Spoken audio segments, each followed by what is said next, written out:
Bear with us just another minute, Mayor. We're trying to take care of something here. Okay.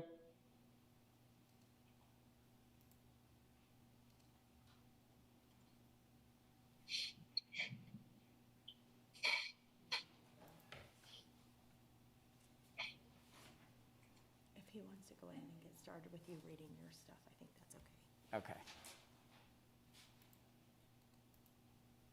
Okay, Mayor, we're ready now. Mayor Finkeldye, thank you, Porter. Welcome to the November 2nd, 2021 City Commission meeting, our Election Day edition. If you've not gone out to vote, you have until 7, so get out to the polls. In the meantime, we have a meeting, and we will start with a few words from Sherry Wiedemann, our City Clerk. Actually, Mayor, I will start. I'm sorry, I knew that. Porter. Porter starts. Sorry. Thank you, Mayor. Good evening, everyone. I just have a few housekeeping items for this Zoom meeting tonight. This meeting is being recorded and broadcast on the city's YouTube channel and cable channel 25. Please remember to mute yourself during the meeting when you are not speaking. The chat function for this public meeting is disabled. All chats will go directly to me. Unless you are participating during the meeting, please turn your video off. This allows the active meeting participants to be seen on screen. You will still be able to hear the meeting. When you are participating, please turn your video on. If you have any trouble, you can send me a chat. The city reserves the right to mute people or turn individual videos off to minimize distractions during the meeting. Please remember to state your name each time you speak for the benefit of those participating remotely. And now I'll turn the meeting back over to Mayor Finkeldye. Mayor Finkeldye, thank you. Porter, I'll now take roll call. Vice Mayor Shipley? Here. Commissioner Nanda? Here. Commissioner Lawson? Here. Commissioner Boley? Here. Mayor Finkeldye, I'm present as well. And now we will hear a few words from Sherry Wiedemann, our City Clerk. I'm having trouble tonight. Sherry Wiedemann, our City Clerk. Let's try that again. Thanks, Sherry. Thank you, Mayor. Just a few procedural reminders. Commissioners and staff, please state your name and title each time you speak. Mayor, when a motion is made, please call on commissioners individually to provide their vote and announce whether the motion carried and the count of the vote. When public comment is sought on an item, the mayor will first call on those participating in person.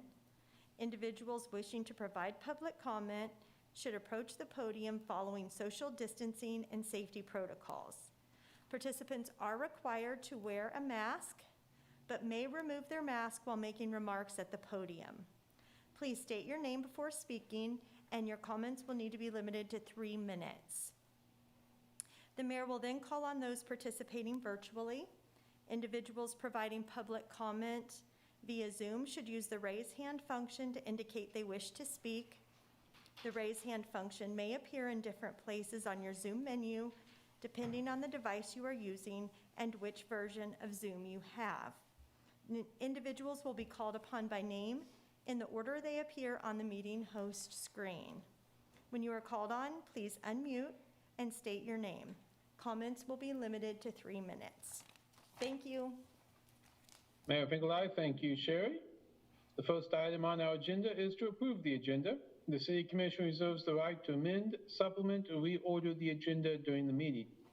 Does any member of the commission like to reorder the agenda? If not, I look for a motion. This is Commissioner Nanda. I move to approve the agenda. Commissioner Larson, second. Mayor Finkeldye, there's a motion by Commissioner Nanda, a second by Commissioner Lawson. Commissioner Nanda? Aye. Commissioner Lawson? Aye. Vice Mayor Shipley? Aye. Commissioner Boley? Aye. Mayor Finkeldye, aye. Passes 5-0. We're now on to the consent agenda. All matters listed on the consent agenda are considered under one motion and will be approved by one motion. There'll be no separate discussion on those items. If discussion is desired, that item will be removed from the consent agenda and will be considered separately. Members of the public wishing to speak to an item that has been pulled off the consent agenda will be limited to 3 minutes for comments. First, does any commissioner have an item to pull off the consent agenda? Vice Mayor Shipley, B8D. Mayor Finkeldye? B8D. Any other items to be pulled off the consent agenda by a commissioner? Seeing none, is there anyone present at City Hall who would like to pull a matter off the consent agenda? Do you have any items on the consent agenda you would like to comment on? Okay. No, Mayor. Mayor Finkelai, thank you. And if any person from the public on Zoom would like to pull a matter off the consent agenda, please raise your hand using the raise your hand feature. Let Sherry know and she'll call upon you.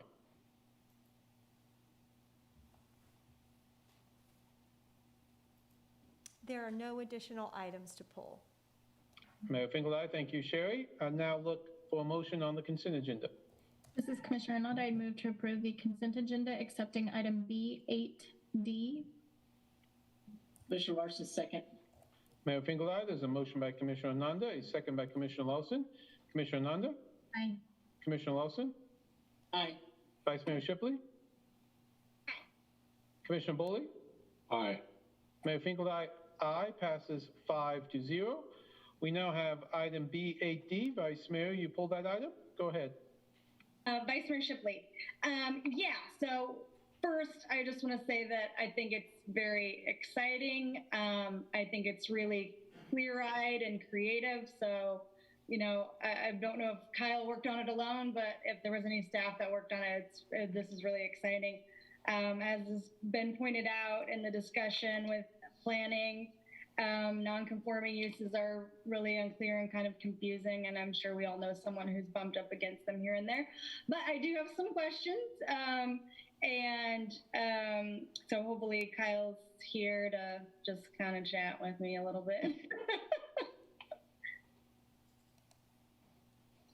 Mayor Finkelai, he is, so go ahead, Vice Mayor. Kyle Kelly with planning. I'm ready to chat. Hey, Vice Mayor Shipley, thank you again for this. Okay, so this is not in any particular order, and I'm not leading to anything. I'm very excited about this. So I wondered if you could talk a little bit about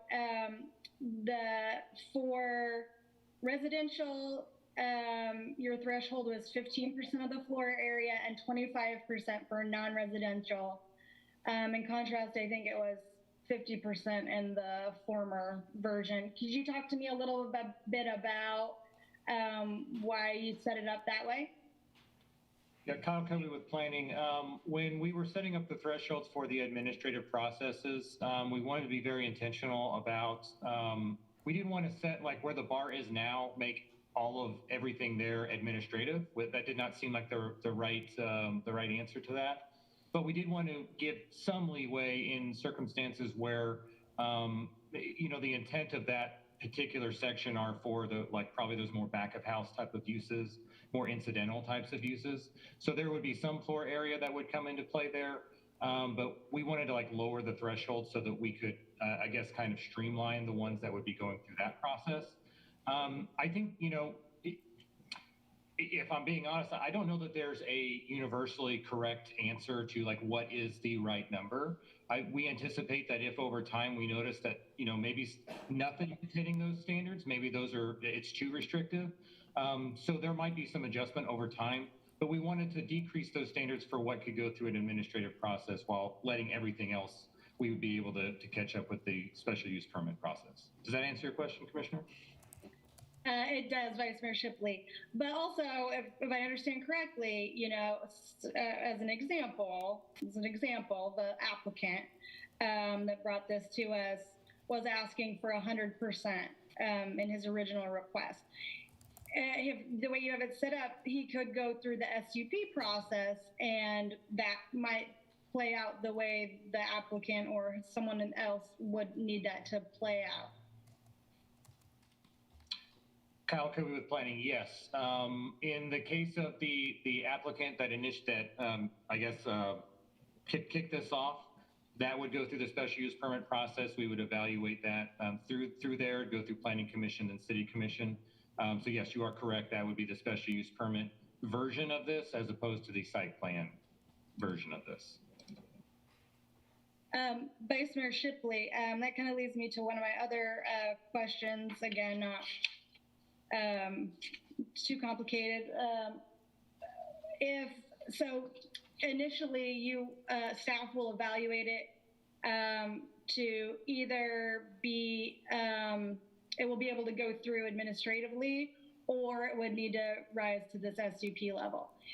If you get through the administrative process and realize you're not coming to the place staff needs to come with an applicant, would they just push it to the SUP process, or would there be some kind of appeal process where the applicant would go to planning or something like that?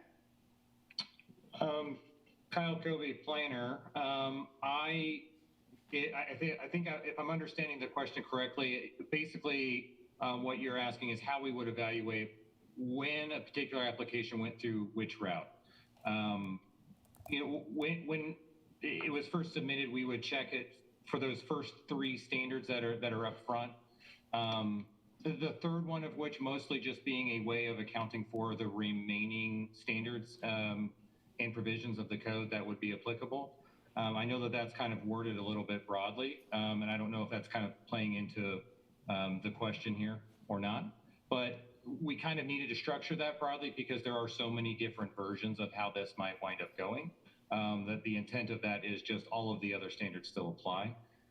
If they were not able to make it through the site plan process, if they didn't qualify for one of those, I suppose there would be a way to appeal an administrative decision. There'd be a route for that. But we tried to structure this section of the code to pretty clearly state when something was able to go through the site plan process. But essentially anything else would be a viable candidate for the special use permit process. So I hope that I answered that question. If I did not, I can start over. No, Vice Mayor Shipley, that's great. Thank you. I'm going to jump around again a little bit. Let's see. Under change of use C, number 2, the nonconforming use may be changed to another similar, less intensive use. What did you all mean by intensive? Did you mean entirely about zoning density, or did you what was your definition of intensive there? Kyle Kirby with planning. So the change of use section and all of the subsequent sections, so change of use, moving, and loss of non-conforming status, and I get there are a couple other ones. There were no actual material changes to those sections of the code, but essentially all that we did with those was we moved them up one level because of the restructuring of that top part. But to answer your question, I think just generally in terms of how we determine intensification of a use, parking is a very common point that we use for that. It's not, I don't know that that's a 100% of the time that's the only factor that plays into it. There are some other things, operational characteristics, hours of operations, things like that could play into those kind of evaluations. But that's essentially how we look at intensification or other changes to the use, any given use.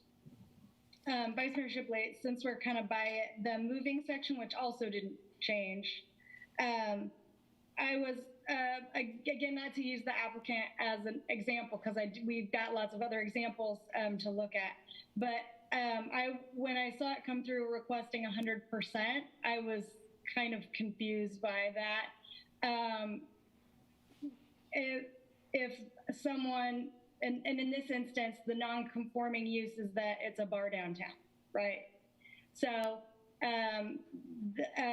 they couldn't say buy the building next door to them, punch a hole in the wall, and now they've got extra space for their bar. That would be considered moving by this definition. Is that correct?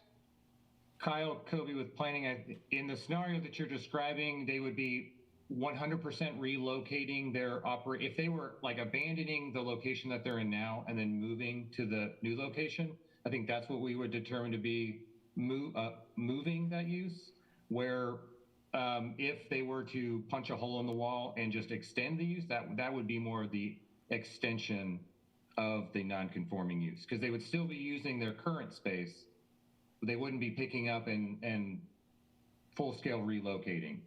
Where what the applicant indicated in that email was they want to expand 100% of their current floor area, where they would retain their existing area and then expand out into the adjoining structure. I see that Jeff has turned his camera on, so he might have something to add as well.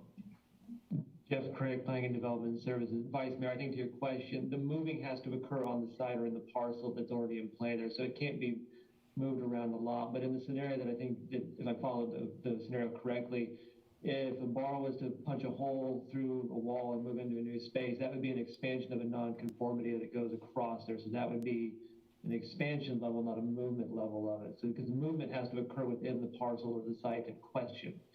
So that's the key for the movement part there.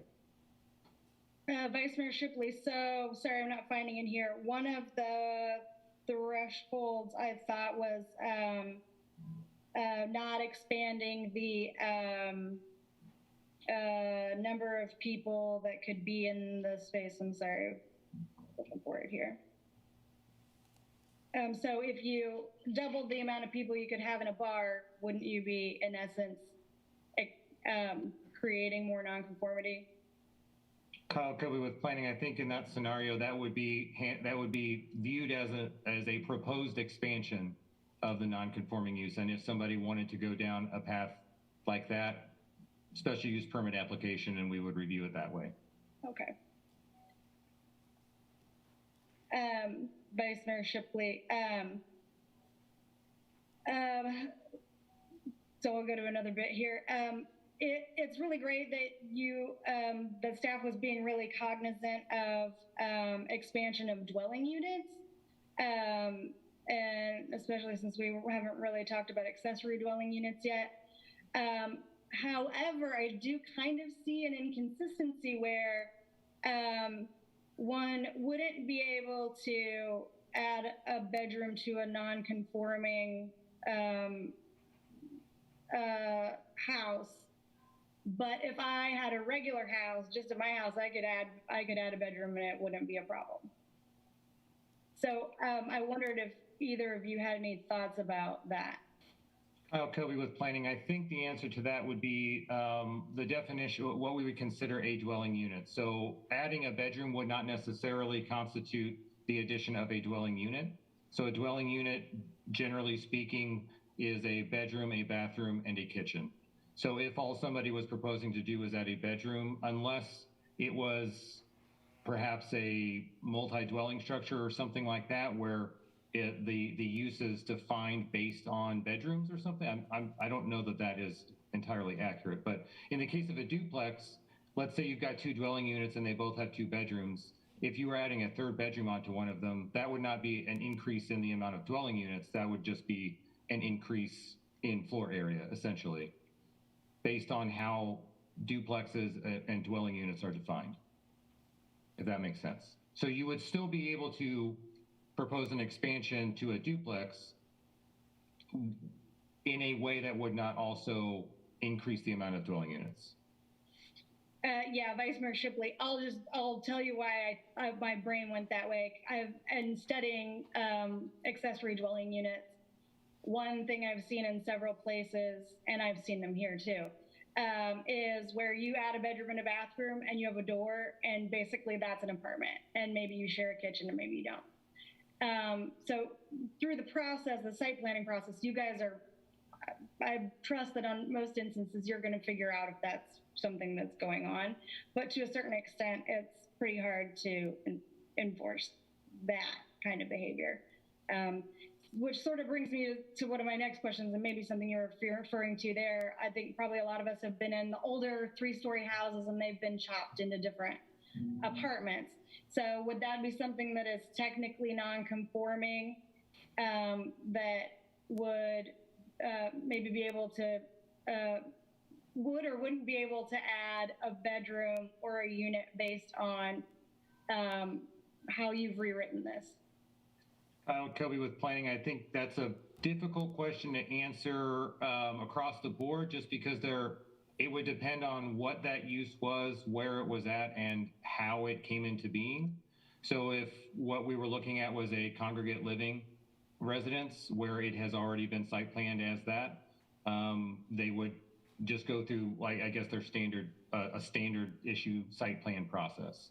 Where if it was a situation where it was an established non-conforming use, so a registered non-conformity, as say a multi-dwelling structure in a single dwelling only zoning district, that scenario would probably be where this code would come into play, and we would look at, again, it would be very dependent on the context of that situation and the details of that particular structure, that particular use, as far as if it would qualify as an expansion of a non-conforming use, or if it's just a brand new thing at that point. If what they were doing would kick it out of, let's say, a duplex into multi-dwelling structure, for example. But there are so many different versions of non-conformities and a lot of different classifications for different types of uses that do have a lot of those very nuanced differences between them. So we'd have to look at that on a case-by-case basis. Yeah, I did notice in your explanation that it wasn't lost on me that you explained the difference between a duplex and a multi-dwelling structure. Of course, a conversation we've had not that long ago. So another thing I wondered, also something that didn't get changed, and it's number 2, when the building or structure gets damaged to 60%. So if I understand, then this didn't change, but was food for thought. So if poor Mike Logan was hit by a tornado and 60% of this building was gone, and again, his nonconformity isn't entirely based on having to serve a certain amount of food and, not having to serve a certain amount of food to have alcohol. That's his nonconformity, right? His bar is perfectly fine other than that. So if he's hit by a tornado tomorrow and he loses 60%, he can't rebuild, is the way I read this. He can't have a bar again. Kyle Kobe, planner, I believe that is accurate. We have this particular provision. I think that the only exception is in 3 below that, where there is an exception for detached dwellings. By and large, if you've got a registered nonconformity and it burns down or is otherwise damaged, past that threshold, then that would constitute a loss of nonconforming status, unless Jeff is about to overrule what I just said. Jeff Craig, Planning and Development Services. No, I agree with Kyle. I think the difference in that scenario is that the establishment may lose the grandfathered liquor license, but the use of a bar may still be potentially there and available. It would just have to conform to the code that is currently adopted when the bar is reestablished. So it's a difference about the grandfathering of the liquor license versus the grandfathering of the use, if you will. Vice Mayor Shipley, thank you. Although that does lead me to what Kyle just mentioned, was the next item. Non-conforming detached dwelling structures can't be rebuilt to a greater density than existed before the damage. I think I can think of some things we've even seen in the last couple years where the zoning changed around something where it was now maybe appropriate to have more dense zoning.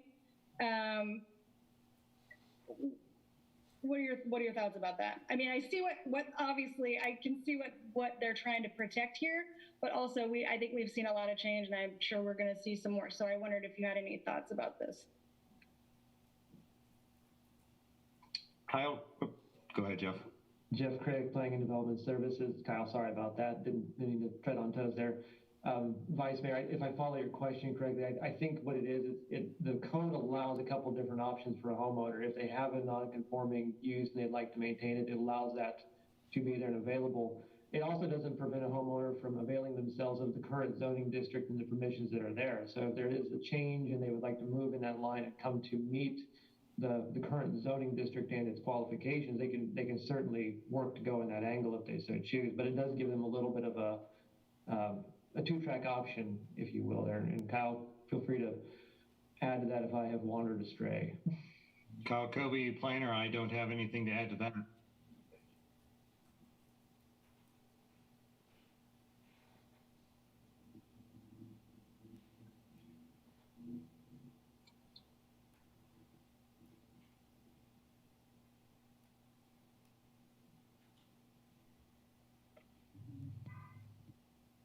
Okay, I wanna push a little bit more on in this instance, the alcohol use and expanding it. So if the theoretical purpose of the label non-conforming is to,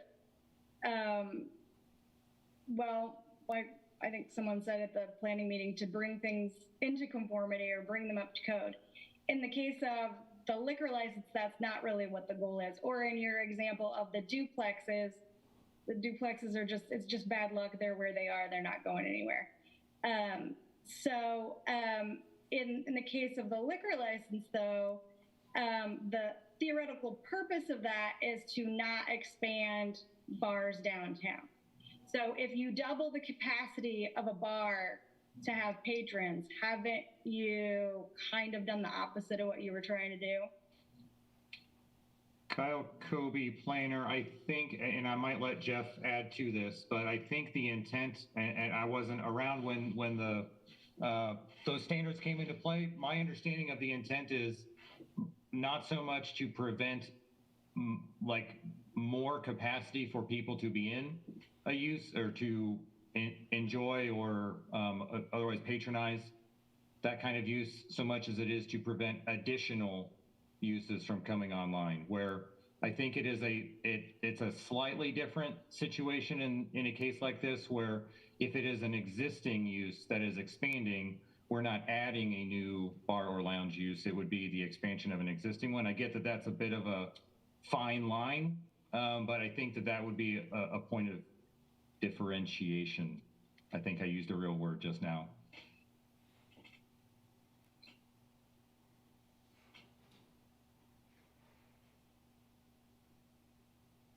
Vice Mayor Shipley, Jeff, did did that sound good to you? Jeff Craig, Planning and Development Services. I think Kyle encapsulated it very well there. You know, I think one of the driving purposes of this text amendment, the way that we looked at it is that a lot of the economies and things are changing in the way that you do business, and some of those back of house features that you have seen maybe have expanded or changed to meet different codes or you know, different setups and things that we didn't envision many years ago. And you know, to pick on one, you know, if you had a music venue and you know some of that equipment has gotten bigger and the space required for that has gotten a little bit more, and so to kind of expand and come with time, you have to have a little bit more space to do it and have that ability. That was the intent, to kind of go into those things and talk about them. The other one is you got to kind of figure out is if, you know, if an establishment was always a stand-up establishment but is now trying to integrate seats or change their floor plan in a way that to kind of move with the times, this does give them some of that flexibility to not necessarily increase the capacities, but moves that space around in a different configuration. It gives them some different options and appeals to kind of work with what they're having to do to stay up with the times. And I'm sure a business owner would I'm probably not conveying it as great as a business owner would, I will be quite honest there, but it's just trying to allow people to have some flexibility to meet the changing conditions that we're seeing in both the economies of items, but also in the way that building codes and architecture is taking hold.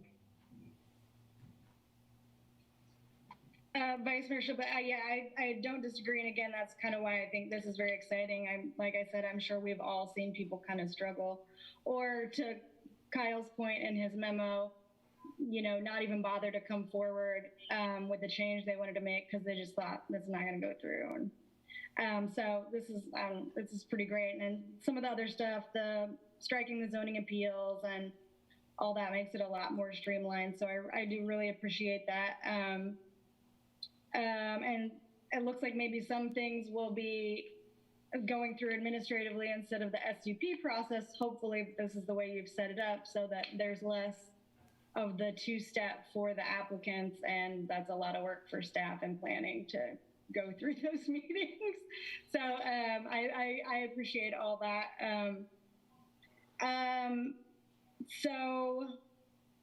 I will again just push a little bit on the premise of the nonconformity and for bars downtown being what probably some of the problem is. And again, only because probably the whole community should have a conversation about that. Certainly people have brought that up in the past, whether we should reevaluate that. But I only push a little bit because it's something I've heard from other business owners downtown, and certainly people who've been downtown a lot longer with businesses who were around when they did come up with that idea, have a strong opinion about what the purpose of it is. And then the last thing I kind of just thought would be interesting to talk to you guys about, I presume Kyle, the second, whether the proposed text amendment is consistent with the comprehensive plan. I thought this was kind of fun because it was really the first time I'd seen someone do this. I mean, I don't know, maybe I've read some things go through planning, but like looking at things in Plan 2040 that this speaks to directly, I just found that really interesting. So in like, for example, he mentioned Chapter 3, Growth and Development Residential. Encourage integration of higher density residential development through compatible design. Well, in theory, that's not actually what you're trying to do with this. But some of these other things, functional, aesthetic, unique, it's kind of cool to see those goals coming through with a policy like this. So I just kind of wanted to make a little bit of a comment about that. The other thing I think is interesting is, and I think the applicant mentioned this, that like when you do come forward with stuff like this, you end up bringing some other things up to code maybe you didn't know about while you're at it. So this will, in addition to maybe getting people to be using their space a little better, but also maybe getting some things fixed they didn't realize were out of compliance, which I'm sure you guys really appreciate. But yeah, I just wanted to share my appreciation for this and be nerdy about it. It was very exciting, and I think this will help a lot of people. Hopefully, people hear about this change and try to think of ways to take advantage of it. So, I just want to thank you all for the work you did on this. It's really exciting. Mayor Finkeldine. Good conversation there. Do any other commissioners have questions on this item before I open it to public comment? Seeing at the moment, this is a public hearing item since we pulled it off of the consent agenda. Is there anyone present at City Hall who would like to make comment on this particular item? No, Mayor. No, Mayor. Mayor Finkeldine, thank you, Sherry. If any person online would like to make comment on this item, please raise your hand using the raise your hand feature, and Sherry will call upon you. Chris Flowers. Hi, this is Chris Flowers, and I kind of came in late, and I might be off on some of this stuff, but it just sounded like that these changes that we would allow a bar to expand into a vacant business next to it, but we would not let a new bar open up a new business in it. I mean, if that's the case, this just sounds like some of this is about preventing competition from bars. Like, I think it's kind of crappy that we limit the number of bars we have downtown. I mean, I say kudos to the Chamber of Commerce, but it just sounds like it's manipulating businesses. Like it definitely helps the bars that are already down there, but it would make it harder to open up a new bar. I mean, if you're on the outside looking in, it doesn't do much good for you at all. I just wanted to throw that out there. Thank you.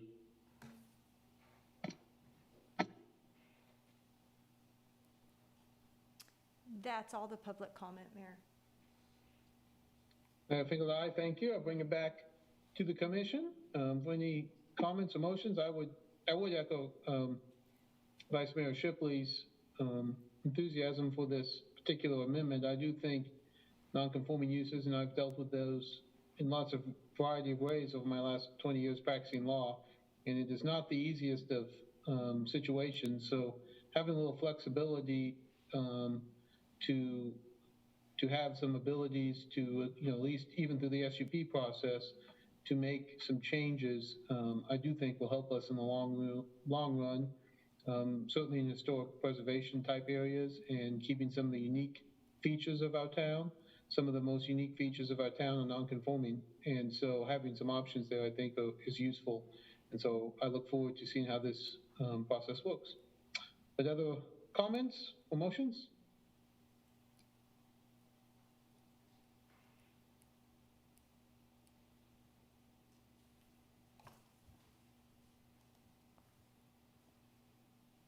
Vice Mayor Shipley, I'll motion if I can do it right. I make a motion to approve text amendment GA 2100211 to the City of Lawrence Land Development Code to allow greater flexibility for expansions of non-conforming uses. You want to do and adopt on first reading? Oh, yeah, and adopt on first reading.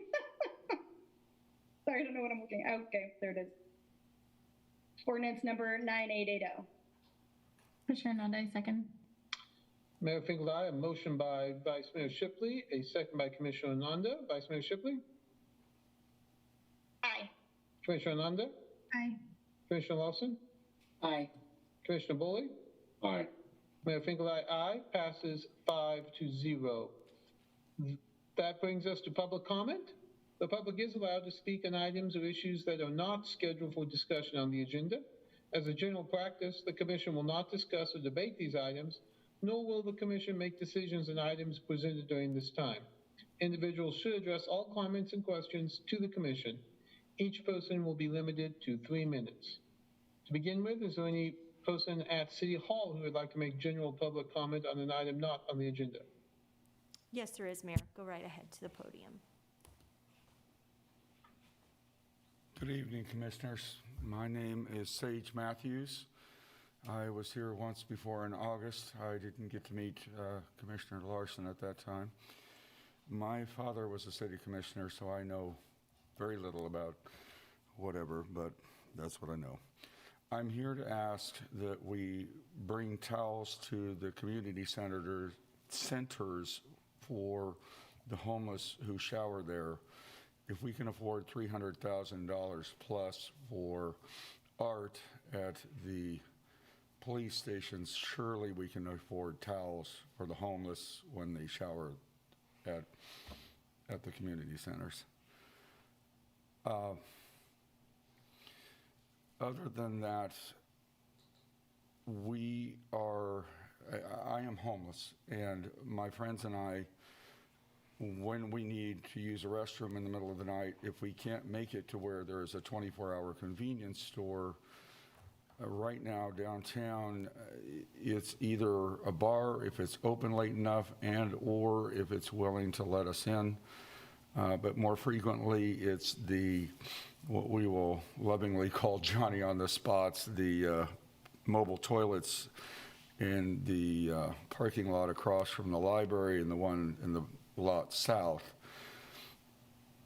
It's my understanding that the two bathrooms that are on the north side of the parking garage, public parking garage south of the library, there are two bathrooms there that have heat and air conditioning when those are appropriate. It's my understanding those aren't being used because at some point they were being used and were abused. If we could have those unlocked and or monitored, and if someone were to abuse them, told, please don't do that again, and or simply if you abuse it, you won't get to use it. But it seems odd, I'm not sure the word I'm looking for, but that one or whatever number of people who abused it now no one gets to use it at all. And it has been below 40 degrees pretty much every night for the last several days. And using a mobile toilet in that weather is miserable. And it's only going to get worse as we go forward. If we could have those bathrooms unlocked and monitored, that would be great. If the city could find the money for towels for the homeless so that they would not have to provide their own at the community centers, that would be wonderful also. Thank you. Jeremy Roth Kushel, sorry. That's okay. Jeremy Roth Kushel, Lawrence, Kansas. City Commissioners, I want to make general comment on two issues I am very concerned about. A few weeks ago, I made a comment about the city's, via the police department's UAV and drone policy in terms of its apparent, you apparently being what I said over your head in relationship to the problems of our town's cybersecurity and civil rights. Now I believe it's much worse than that we're now looking at something like severe negligence. I have now discovered, I haven't heard any of this from any local press, whether Lawrence Journal World or the upcoming Lawrence Times. But I am aware now that the city, via the police, made a contract with an Israeli security company, AI video technology company called BriefCam.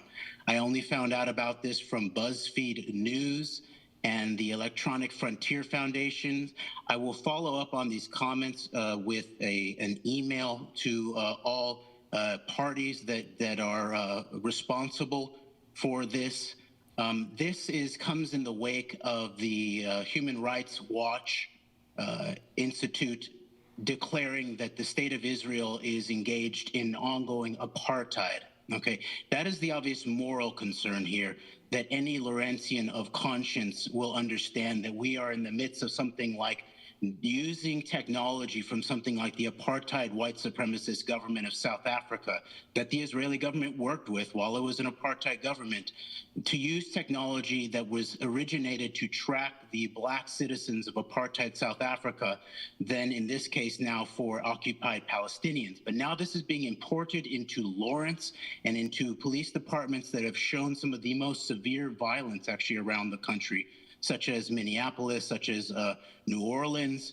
This is a very bad sign. I would insist that this basically, the use of this Israeli-born BriefCam system by the Lawrence Police Department disqualifies it as a trustworthy actor to roll out and advise and be responsible for upholding policy for increasing tools of spying and surveillance.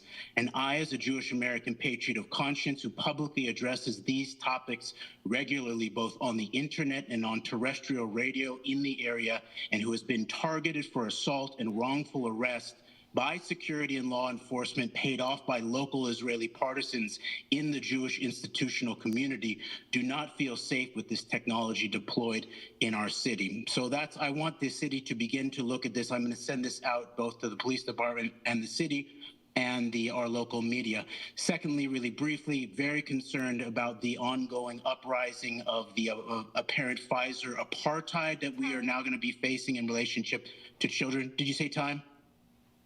Okay, I will address this all on public comment via email, and we'll follow up next week. Thank you very much.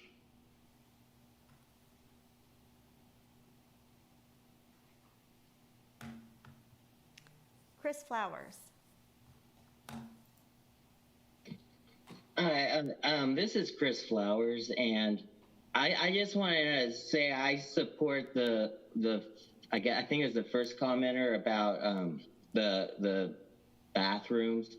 And also, I'd just like to ask where I wouldn't mind seeing more porta potties throughout the city, but if you're not going to, maybe you should look at the ordinance about public urination. I'm just saying that's one argument why we should be doing away with that ordinance. Thank you.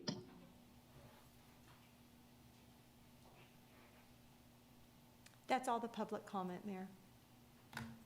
Mayor Finkel, aye. Thank you. That takes us to the regular agenda items. And regular agenda item 1 is to consider adopting Resolution 7398 related to the winter shelter. And Brandon, are you kicking this off?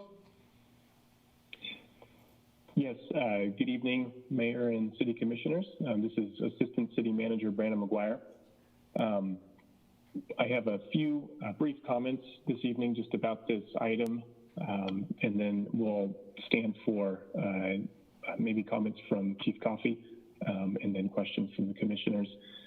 This item before you is a resolution that would temporarily the effect would be to temporarily suspend enforcement of elements of the Land Development Code, City or the International Building Code and International Fire Code that would prevent temporary overnight sheltering in 2 of our recreation facilities. The suspension would apply only to the community building and the East Lawrence Recreation Center, and would only the only elements of the code that would prohibit overnight sheltering in those facilities would be temporarily suspended. The purpose of this resolution is related to our Winter Emergency Shelter Program. The Winter Emergency Shelter Program is something that a team of city staff members and several community partners from agencies and also from the advocacy community have been working on a number of different options to organize for this coming winter. We actually opened with a 40-person occupancy limit at the community building last night. And so we did have some of our employees down there staffing the site last night. So we are in the season where temperatures are now at a point where we find it necessary to go ahead and open up and start providing that emergency sheltering option for folks who need it. The general plan for the shelter is outlined in the executive summary of the agenda memo. But in essence, basically, this is a program that we expect to run from now through the end of winter. The resolution actually covers the period of November 3rd through March 31st, just knowing that even though spring ends in mid-March, sometimes we still see some winter weather through the end of March, and sometimes even a little bit later than that. So that is generally the operating period. The plan will be enacted with sites open on nights where the forecasted temperatures are expected to drop to 35 degrees or colder. And that'll be determined as published in the Lawrence Journal World each morning. This sheltering program is going to be staffed by city employees who will serve as site coordinators.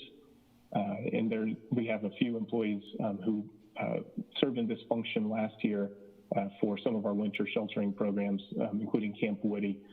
So they do have some experience working in this capacity, and they're really just stepping up to do this out of the good of their own heart and meet this urgent need in the community. So our hats are off to them. They're actually down there right now getting ready for tonight. The general hours of the shelter will be 8 p.m. That's when the doors will open to start accepting guests for the night. And the guests will need to exit by 7 a.m. The following morning each day that the shelter is opened. We're able to accommodate the sheltering operations in those 2 properties, the community building and East Lawrence Rec Center, because our Park and Rec staff did some good work to try to consolidate programming, especially our evening programming and early morning programming, out of those buildings into some of our other recreation facilities in order to try to maintain service levels as best we can with recreation programs, but also step up and meet this need. And then finally, funding from the shelter is coming from our budget savings within the Parks and Recreation Department. And we also have some budget that's identified for the 2022 fiscal year, which obviously does not begin until January 1st. So with adoption of this resolution, we would anticipate approximately 75 overnight guests on the nights where we do open the buildings.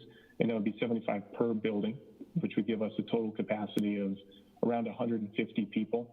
And then we are working with Family Promise and with the Lawrence Community Shelter to provide a little bit of additional capacity as well for some overflow needs. If we find ourselves at a point this winter where we need yet more capacity than that, then we're really going to look to our community.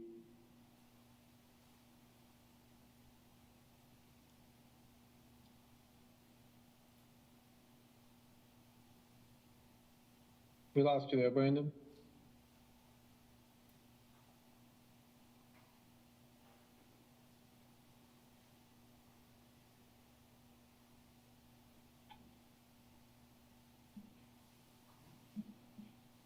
Mary, can you hear me?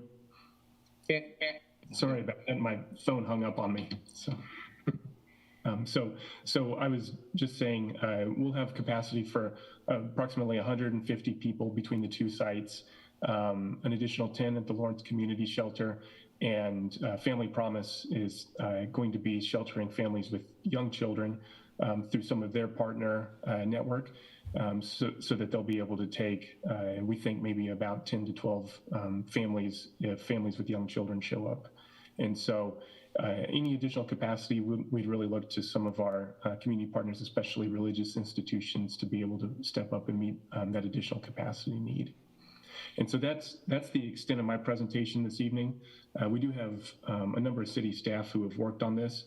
It is, I'll admit, sort of an awkward, blunt tool to meet this need, but time is of the essence, and we wanted to make sure that the commission had an option to support this expanded sheltering capacity if desired. Mayor Finkeldye, thank you for that. Questions for Brandon or Chief Coffey or any other staff on this particular item? Yes, Commissioner Bowley. It's my understanding that in the past, the Lawrence Community Shelter encouraged people from around our region to come to Lawrence to be sheltered. Is this the practice now at the Lawrence Community Shelter, and will it be the practice for the winter emergency shelter? This is Assistant City Manager Brandon McGuire. Thanks for the question, Commissioner Bowley. I did communicate with Interim Executive Director Melissa Botts at the Lawrence Community Shelter, and just to try to learn about their intake practices a little bit. And they did, we can't speak for past practice. She's only been there for about a year now. But she did share with me that they do, or that they do not encourage people from other communities to come to their shelter. But sometimes they do receive people from other communities who have traveled for any number of reasons and are seeking shelter at LCS. And so they have an intake questionnaire that they go through with anybody who arrives and seeks shelter at their facility. And one of the first questions is trying to understand where they came from and try to find options other than their shelter for them to stay. A congregate shelter is obviously a place of last resort. And a lot of times, I think, as they do some case management, some social work with those folks who show up seeking shelter, they may be able to find other options, whether it's in other communities or with friends or family members as part of their support system. And we do plan on running a similar sort of intake process. These are going to be gym floor, spots on gym floors. It's not ideal, and if we can help folks get to a better option, even if that's a safe couch surfing option, for example, staying with friends and family, then we're going to try to help them do that. This is Commissioner Bowley. Thank you, Brandon. Mm-hmm. Mayor Finkeldye, other questions? Vice Mayor Shipley, since Chief Coffey is here, I mean, I'm sure we all looked at what we're suspending, but just for my peace of mind, if I could have Chief tell me that everybody's going to be safe, even though we're suspending some very technical items, and obviously for the better, I would appreciate that. Thank you, Commissioner Shipley. Sean Coffey, Fire Chief for the Fire Medical Department. I would tell you, Commissioner Shipley and Commissioners, that we did not support the suspension of the IBC or the IFC. We believe that the current land development code that has the occupancy limit of 40 is a good practice to go with. That has been revised over a number of years. Originally it was 20. Last year we changed it from 20 to 40. And I'm sure Amy Miller and Division Chief King can talk in more depth about that. But I am concerned about the safety. I believe it's very important that we get these people out of the inclement weather and into an area that's safe. We realize these facilities that they're moving into are assemblies. And when we talk about this, we're talking about use, building use. And this use of this was in public assembly that's designed for people that are there during the day when they're awake. And it has the systems that go with that. Unfortunately, right now in the community building, there's a sprinkler system that's in the basement that's not on the first floor, and there's not even a fire detection system within the building. Same way with East Lawrence Community Center. So we would have recommended that the city work within the current building code and the fire code to make the revisions to ensure the safety for all of these individuals that are staying at that location.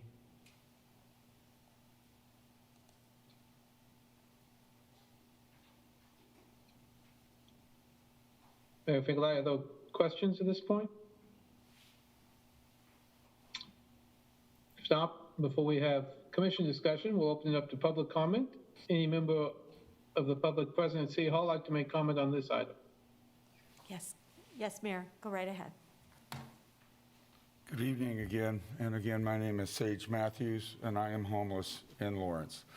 I can answer a few of your questions, and I assure you before I leave tonight, I will leave my name and contact information with your city clerk, and I encourage any and all of you to contact me in the near future. Number one, I don't even know where to start.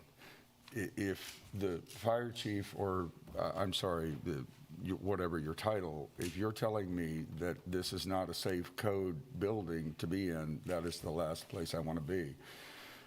My concern at first was simply there's too many people, and that is a mess. Anyway, as far as people coming here, I came here myself because I was encouraged to go to Burton Nash based on my mental health issues and was told it was the best. I've had nothing but problems. I've got dozens of stories of people having problems with Burton Nash. Where the shelter itself is concerned, Lawrence Community Shelter, I was there less than 3 weeks ago. There are at least 10 empty beds in the quarantine area not being used for over 2 weeks while I was there. There are many, many beds in the other area, this, shall we say, the standard area outside of the quarantine area that are very, very crowded, and it is very upsetting to be in them. And I can go on, and I won't. We've got 3 minutes tonight, but folks, if you want the perspective of a man who's homeless in Lawrence, please contact me. I honestly, no embellishment, after 2 weeks in that shelter recently, I checked into Lawrence Memorial because I was suicidal. I could not take another minute of what was going on in that shelter.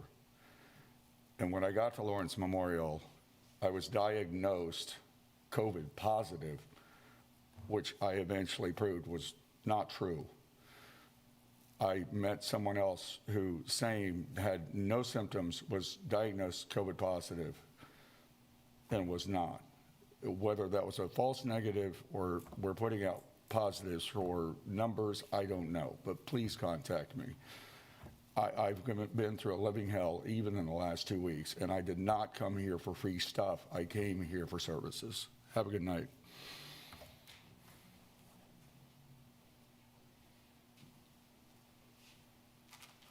Mayor, there's no other comment here in the room. Mayor Finkellein, if any member of the public on Zoom would like to make public comment, please raise your hand using the raise your hand feature, and Sherry will call upon you.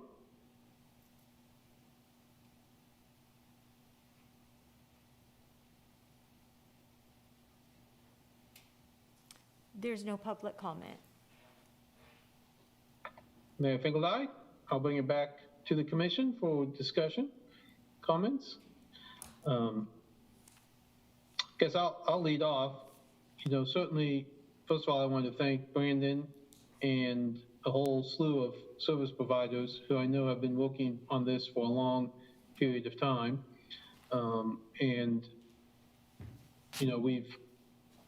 This is an issue that does not have an easy solution. Obviously, a couple of years ago, we used the option of, church basements, and then we used an option last year of a hotel, and now we're looking to try to find what's the best way to do this. And certainly, I know Brandon contacted the churches, and I know some of the churches we used 2 years ago because of COVID and other reasons have said no, so we don't have that option available to us. And so when we start to look at options that are on the table, and one option would be not having a winter shelter.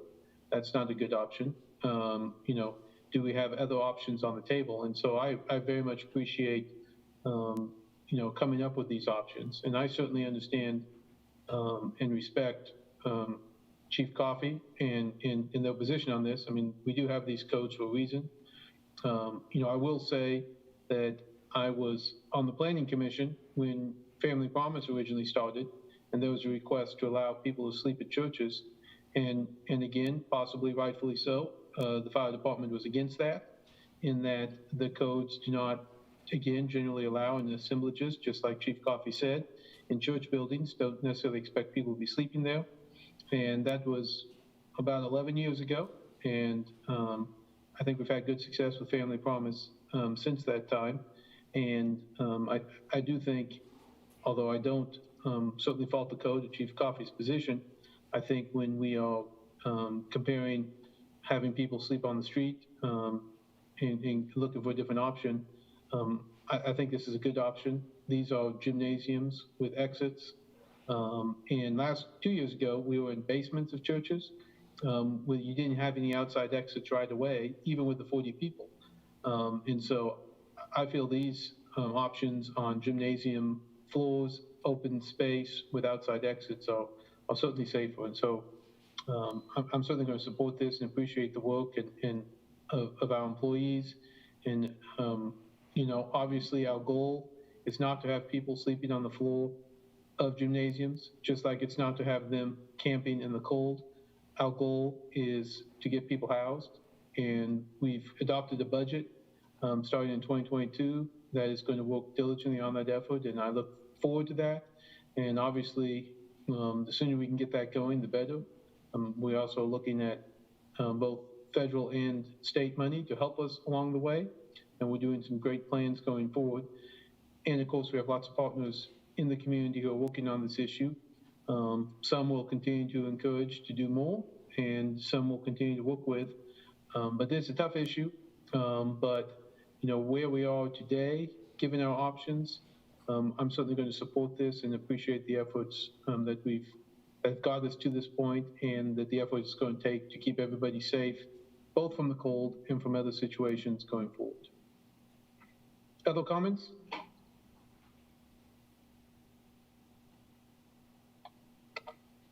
Vice Mayor Shipley, maybe I could get Brandon or Craig to verify. And of course, it's an enormous sacrifice for our staff to do this kind of work, because it's not really what their original jobs were. But I understood that some of these jobs have been advertised or were advertised last year to try to get some people maybe who were qualified to be working in these situations. Can you verify that for me? This is Assistant City Manager Brandon McGuire. We did last year, we had paid positions, and there were 3 different programs last year. Just to clarify, one was under contract with Lawrence Community Shelter, and they ran the Econo Lodge shelter, which sheltered up to about 80 people. So that was a fully professional shelter. And actually, I believe Melissa Botts was the program director for that. Then we had the Woody Park campsite, which was 20 tents. And that was staffed primarily by our Parks and Rec staff, in particular Stephen Mason, who runs the East Lawrence Rec Center and a number of our East Side and downtown facilities. Stephen did recruit for open positions throughout the winter last year. We ended up offering $20+ an hour for those overnight positions and still found it very difficult to fill those positions. I had a lot of interest, but when it came time to make the commitment, it was we had quite a few applicants back out. And then we had the Days In shelter, which expanded to a couple of other sites due to the demand of that program, and that was staffed primarily by volunteers, especially Tony Kaufman and John Crable, who have numerous years of history running the sheltering programs, and so they worked tirelessly night after night running that shelter program and serving a ton of people on almost exclusively a volunteer force. I will say we did have good partners with the hotels, so they weren't completely alone. The ownership of the hotel and the staff of the hotels, they did a lot of cleaning, kind of security, and other aspects of just running a hotel property that did help to provide more structure and security for those hotel-based programs. So it wasn't entirely. It was a blended effort, I guess. This year we do. We'll have some paid site coordinators, which will primarily be our city staff at this point. We're going to continue recruiting people, and we've reached out through a number of different venues to recruit both volunteers and some additional paid site coordinators. Those site coordinators will primarily work, we think, under contract, so they would not be employees of the city, but we would be able to give them a stipend to help, help make it worth their while over the next 3 to 4 months as they spend their nights running those shelter sites.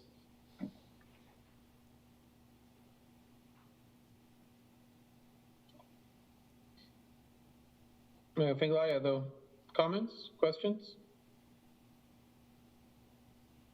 motions?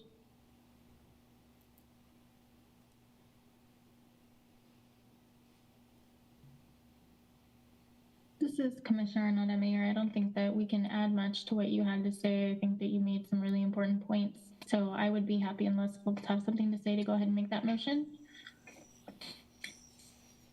I move that we adopt resolution number 7398, temporarily suspending enforcement of certain provisions in the Land Development Code, International Building Code, and International Fire Code from November 3rd, 2021 to March 31st, 2022, to allow overnight winter emergency sheltering in the community building and East Lawrence Recreation Center.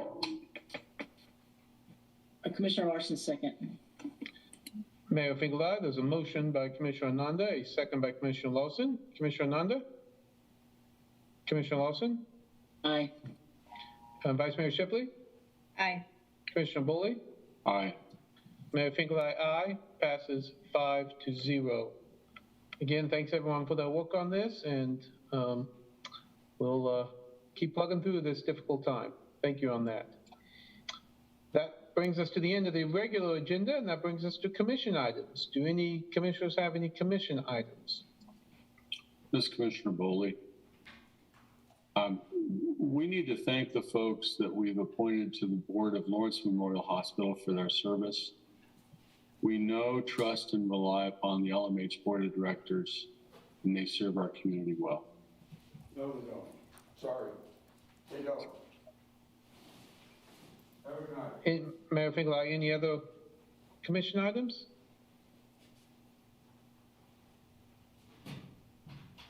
Okay, seeing none, that brings us to the city manager's report. Greg?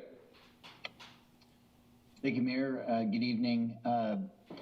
City Manager Craig Owens. There's a few update items on there. One that you don't see as often, but it's the season of reporting our preparations for snow and ice control plan. it does outline some modifications to the way we're going to approach it this year, mainly to approach it from a budgetary standpoint, but also just to kind of raise awareness for the considerable operation that we run each time and kind of don't know when it's going to come. But each time it snows or we see ice approaching, there's quite an effort that goes into that to keep things safe. Happy to answer any questions. There are probably some people that could give you more information, detail if you'd like, but that was the one I wanted to highlight and bring your attention to. Obviously, the financial report and sales tax report have some noteworthy items. Mayor Finkelstein, any questions for Craig on those items? Vice Mayor Shipley, yeah, since I see Dave there, if he's the right person to ask, I might ask him a question. I would also say I'm very excited to have the beet juice here. I think Commissioner Larson was always asking about that for several years. Dave, I did read the plan, but you've been doing this for many, many years. Are you expecting any complaints from any particular people you hear from every year, for example, if you're not fast enough? Is there any anticipation you have, or do you think this will be pretty smooth?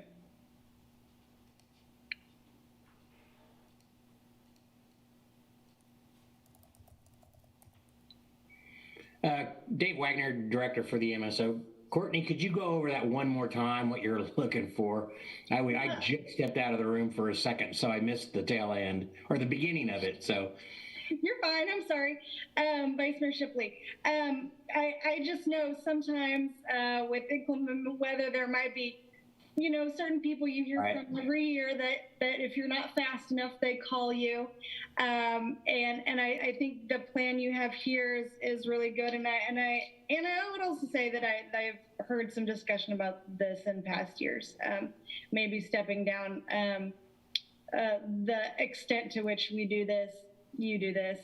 So I wonder, what do you anticipate will happen? Do you think this will be pretty smooth, or do you think you'll hear from kind of regular people you would normally hear from? What do you anticipate? Again, Dave Wagner, Director for Municipal Services and Operations. We have Tim Cast on, he gets the brunt of that as lead net operations. But I would tell you that, I think we anticipate some feedback on that. And honestly, a couple of years ago, I got some feedback from people I know about some improvements we had made with the service and that they had gotten their streets done when they hadn't before. I think it's in keeping with a reasonable level of service. Also, obviously, in times of fiscal constraint, we need to be appropriate with that. And I think I have a lot of family up in Wyoming, and they think we're crazy with the way we move snow. So it just depends on where you're at. If you're in Dallas, 2 inches is a snowstorm, and where my daughter lives, 2 feet's like, well, that's just an inconvenience for a couple of hours. But I don't know if Tim has anything else to add. I would kind of comment on. I think we anticipate some feedback on that. But I think we're trying to be responsible with the public dollar, still keep the place safe, and who knows, maybe there won't be any snow this year. We go through those cycles as well. So I don't know, Tim, if you've got anything else to add, I'll let you do that. Tim Cast, MSO Field Manager. Usually, we get calls from people that live on hills and things like that. So we're hopefully addressing that preemptively, and I don't know, it's worth a shot. We're going to try it out and see if it works out. Hope for the best, I guess, and be prepared for the worst. How about that?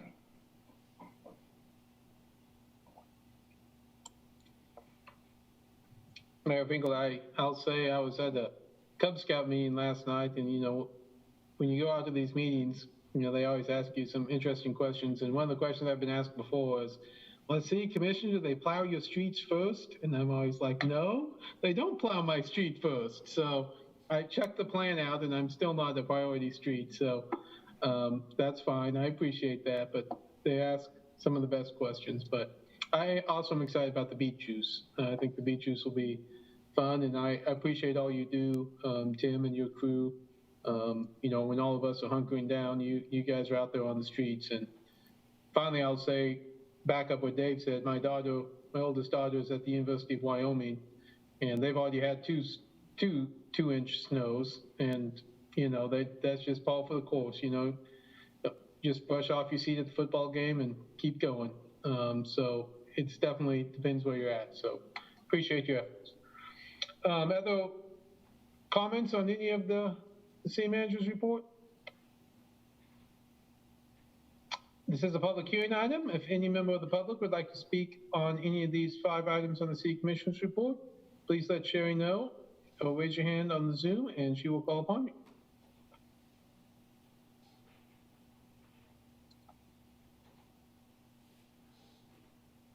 There is no public comment on this item. Mayor Finkel, thank you, Sherry. That brings us to the calendar. Any comments on the calendar? Seeing none, that brings us to adjournment. This is Commissioner Ananda. I move to adjourn. Vice Mayor Shipley, second. Mayor Finkel, there's a motion by Commissioner Ananda, a second by Vice Mayor Shipley. Commissioner Ananda? Aye. Vice Mayor Shipley? Aye. Commissioner Lawson? Aye. Commissioner Boley? Aye. Mayor Finkel, aye. Passes 5-0. We will see you next week, and good luck to everyone tonight during the elections. Good luck to all the candidates.